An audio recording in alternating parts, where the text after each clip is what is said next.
Mr. Men and the Tooth Fairy.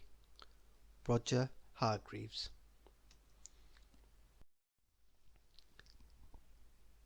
Little Miss Curious was the sort of person who wanted to know everything. She was the sort of person who asked impossible questions. Questions like, what does a tickle look like? Although we know the answer to that one, don't we?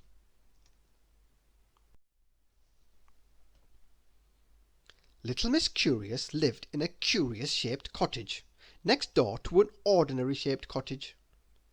And in the ordinary-shaped cottage there lived a little boy called George. George and Little Miss Curious were good friends. They sat out in the garden together under the apple tree and wondered about things. They wondered about things like, why do trees have bark but don't go woof?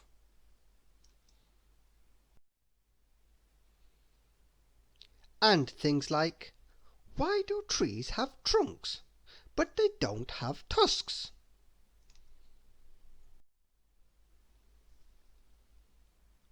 Not very long ago, the friends met under the apple tree, and on this day George had something exciting to tell Little Miss Curious. Look, he cried, grinning broadly. I've lost my first tooth. How strange, said Little Miss Curious. I wonder why teeth fall out. It's to make space for your big teeth to grow, George explained. I'm going to put my tooth under my pillow tonight. Why are you going to do that? Asked Little Miss Curious.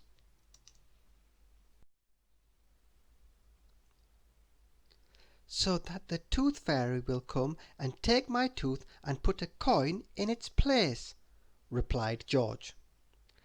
I wonder what the Tooth Fairy looks like, asked Little Miss Curious. George didn't know. I wonder where the Tooth Fairy lives.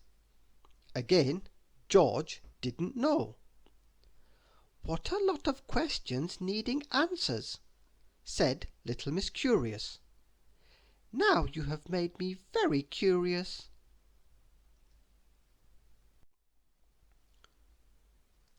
After lunch, Little Miss Curious met Mr. Muddle. Hello, Mr. Muddle, she said. Do you know what the Tooth Fairy looks like? Yellow feathers and a beak, replied Mr. Muddle. Little Miss Curious was sure that this was not the right answer.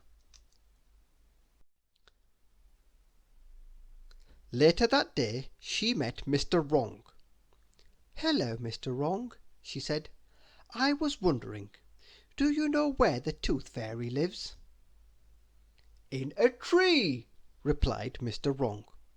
Little Miss Curious was sure this was not the right answer either.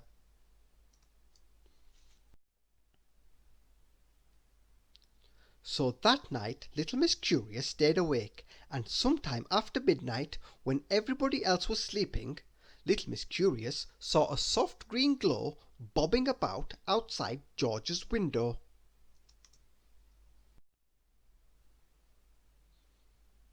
It was the Tooth Fairy. So that's what the Tooth Fairy looks like, Little Miss Curious said to herself. She followed the Tooth Fairy to another house, and this time she was able to peek through the window to see what happened next. She watched as the Tooth Fairy took a coin from her purse, reached under a little boy's pillow, and pulled out the tooth the sleeping boy had left there before he went to bed.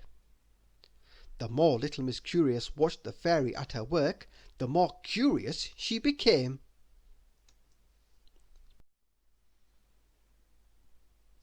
Little Miss Curious followed the Tooth Fairy from house to house until the first light of morning. She had to run to keep up. As the sky began to lighten, the Tooth Fairy flew away towards a wood. And in the middle of the wood there was a clearing. And in the middle of the clearing was a tree. A very tall tree. The Tooth Fairy flew up into the tree.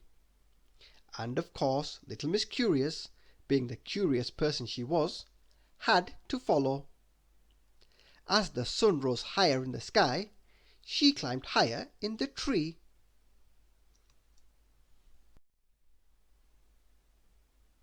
Higher and higher rose the sun.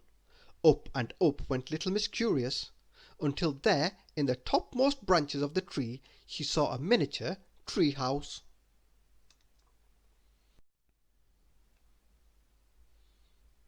Little Miss Curious peeked through the window and saw a little chair, a little table, and a little bed. And there was the little fairy herself, brushing her beautiful teeth.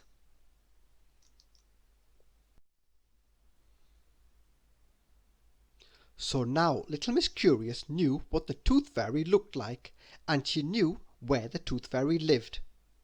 Her curiosity was satisfied. So she went home. But on the way home she had a thought. A puzzling thought that, not surprisingly, made her curious.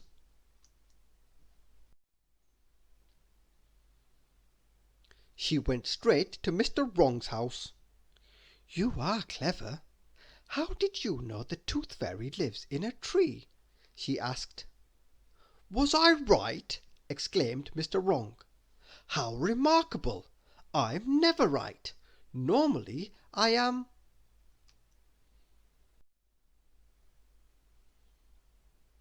left, which left little Miss Curious more curious than ever. Thank you for listening.